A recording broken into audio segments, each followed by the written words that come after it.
தேர்தலில் முடிவு வந்தப்புறம் ஒரு உற்சாகம் இருக்கும் அந்த காலத்துலலாம். ஆனால் இப்பொழுது தேர்தல் முடிவுக்கு வந்த பிறகு ஒரு சோகம் தான் நினைக்கிறது. என்னடா அவன் எப்படி திருப்பி திருப்பி வரான், நம்ம தான் இவனுக்கு போடலையே. ஆனால் யார் கேட்பது? இதை கேட்பதற்கு ஆளும் இல்லை, கேட்பதற்கு இங்கே விஷயமும் இல்லை. இதையெல்லாம் தெரிந்து கொண்டுதான் என்னுடைய அருமை தலைவர் ராகுல் காந்தி அவர்கள் ஒரு குழுவை அமைத்து, எதனால் மீண்டும் மீண்டும் ஒரு பகுதியில் ஒரு 6 மாதத்துக்கு முன்பு மகாராஷ்டிராவில் கிட்டத்தட்ட 80% எம்பி காங்கிரஸ் பக்கம் வருது. ஆனால் 6 மாதத்துக்கு பிறகு சட்டமன்ற தேர்தலில் பிஜேபி வந்தது. அதே போல 68 லட்சம் வாக்காளர்கள் கூடுதலாக வருகிறார்கள் 6 மாதத்தில். இது எப்படி சாத்தியமாகும்? இதையெல்லாம் உன்னிப்பாக ஆராய்ந்து பார்த்தோம் என்று சொன்னால் நமக்கு தெரியாமலேயே கூட்டுவதும் கழிப்பதும் மாற்றுவதும் இப்படி பல பல வித்தைகளை இந்த வாக்குச்சீட்டிலே அவர்கள் நிகழ்த்தி கொண்டிருக்கிறார்கள். ஒரு சின்ன வீடு 8க்கு 10 வீட்டுல 150 வாக்காளர்கள் இருக்கிறார்கள். 8க்கு 10 வீட்டுல 150 வாக்காளர்கள். ஒத்த காலில் நின்னா கூட அங்க 150 பேர் கொள்ளாது. ஒத்த காலில் ஒருத்தர் நின்னா கூட 150 பேர் அங்க நிக்க முடியாது. ஆனால் அந்த சின்ன ஒரே ஒரு டோர் நம்பர்ல 150க்கு மேல் வாக்காளர்கள் இருக்கிறார் சொன்னால் இதை நம்ம எங்க சொல்றது? இவன் தான் தேர்தல் கமிஷன் தான் நம்மள தேர்தல் நடத்தணும் நம்ம சொல்றோம். ஆனால் அந்த தேர்தல் கமிஷனே தப்பு செஞ்சா எங்க போய் சொல்றது? ரோட்டுக்கு வந்துதான் நம்ம மக்களிடம் கேட்க வேண்டும். ஆனால் தமிழ்நாட்டில் அந்த வாட்சாலாம் பலிக்கல. இங்க எல்லாம் உன்னிப்பாக கவனிக்கிற, கண்ணில் விளக்கெண்ண ஊத்து பாக்குறான். யாரா இவன் புது வாக்காளராக இருக்காங்க? பூத் கமிட்டி முதல் கொண்டு இங்கே உறுதியாக இருப்பதால் தமிழகத்தில் அவர்களுடைய பாட்சா பலிக்கல.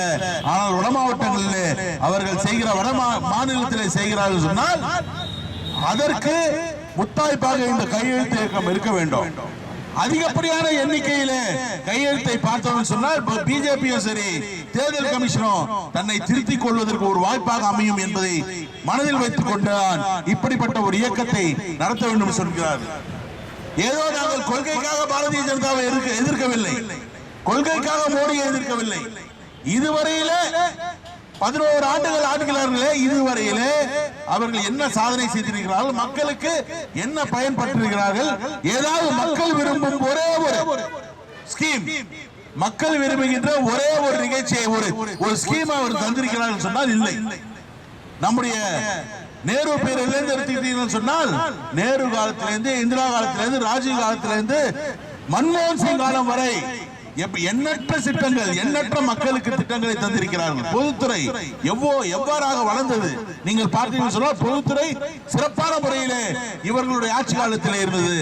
ஆனால் இப்பொழுது பொதுத்துறையானது சர்வீஸ் செக்டார் என்று சொல்வார்கள், சேவைத்துறை, அந்த துறையை இவர்கள் மயானமாக மாற்றிவிட்டார்கள். இதுதான் உண்மை. இப்ப மோடிங்க ட்ரம்ப் ஏன் அவ்வளவு பெரிய பிரச்சனை வருது? ட்ரம்ப் ஏன் திடீர்னு 50% நம்ம கூடுதலாக வரி வசூலிக்கிறார்கள் சொன்னால் இதுக்கு நமக்கு முன்னாடியிலிருந்தே சைனாக்கார எண்ணெயை வாங்கி இந்த ரஷ்யால, ஆனா அவன் மேல கோவப்படல. இத்தனைக்கும் ரஷ்யாவும் சைனாவும் பரஸ்பர எதிரிகளாக தொடர்ந்து இருந்து கொண்டிருக்கிறார்கள். ஆனால் அவர்கள் மேலே கூடுதலாக வரியை விதிக்கல. இந்த உக்ரைன் போருக்கு பிறகு இந்த உக்ரைன் போரை நிறுத்த வேண்டும், ரஷ்யா நிறுத்த வேண்டும் என்று உலக நாடுகள் எல்லாம் ரஷ்யா மேல சாங்ஷன் செய்து விட்டார்கள். அதாவது எந்த வியாபாரமும் செய்யக்கூடாது சொல்லிவிட்டார்கள். அதனால் தான் ரஷ்யா 30% தன்னுடைய கச்சா எண்ணெயுடைய விலையை குறைத்து விட்டார்கள். நல்ல விஷயம் தான், குறைச்சாங்க. ஆனாலும் யாரும் கிட்ட போல. நீ சண்டை நிறுத்து, நீ 30% குறைச்சாலும் பிரயோஜனம் இல்லை, சண்டை நிறுத்துனா. ஏன்னா நாம் உலகத்துல அமைதியை எதிர்கொள்கிறோம், அமைதி வேண்டும் என்று சொல்கிற நாடுகளே நாம் தலையாய நாடு. ஆனால் இந்த மோடி என்ன செய்திருக்கிறார்?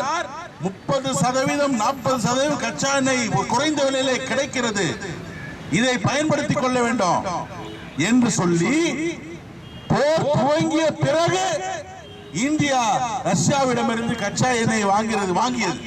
அதன் விளைவுதான் இன்று ட்ரம்ப் நம்ம மீது கோபப்படுகிறார், 50% கூடுதலாக வரி வசூலிக்கிறார். மோடி செய்த தவறு கூட இல்ல. 30% 40% குறைஞ்ச விலை கிடைச்சா பரவாயில்ல. அப்ப பொதுமக்களுக்கு அந்த 40% கூடுதலாக குறைந்த விலையிலே கிடைக்க வேண்டும் என்று சொன்னால் இல்ல, ஒரு பைசா கூட குறைக்கல. பெட்ரோல்லையும் சரி டீசல்லையும் சரி எந்த விதமான விலை குறைப்பும் இல்லை. ஆனால் அவருடைய நண்பர் அம்பானிக்கு அவர்கள் கச்சா எண்ணெய் இறக்குமதி செய்து 100 லிட்டர் இறக்குமதி செஞ்சா 98 லிட்டர் இங்கே சுத்திகரிக்கப்பட்டு 98 லிட்டர் வெளிநாட்டில் மீண்டும் விற்பனை செய்கிறார்கள் அதிக லாபத்திற்கு. அவன் 30% கூடுதலாக லாபம் பெறணும் என்று சொல்லி அவனுக்கு சாதகமாக இந்த அரசாங்கம் செய்கிறது. ஆனால் பொதுமக்களை நாம் இன்றும் ரோட்டிலே நடு ரோட்டிலே அதே விலையிலே பெட்ரோலையும் டீசலையும் உபயோகிக்கிறோம் என்று சொன்னால் இதுதான் இந்த மோடி அரசாங்கம் செய்கின்ற அநீதி மக்களுக்கு என்பதை நீங்கள் நன்றாக தெரிந்து கொள்ள வேண்டும். இதையெல்லாம் மாற்றுகின்ற திறன் எங்களுடைய அருமை தலைவர் ராகுல் காந்தி ஒருவருக்கு தான் உண்டு என்பதனை இந்த நேரத்தில் தெரிவித்துக் கொண்டு பொதுமக்கள் அனைவரும் இந்த கையெழுத்து இயக்கத்திலே உங்களுடைய பொன்னான கையெழுத்தினை விட்டு எங்களுடைய தலைவருடைய கனவை நினைவாக்க வேண்டும் என்று பொற்பாதங்களை தொட்டு கேட்டு விடைபெறுகிறேன். நன்றி, வணக்கம்.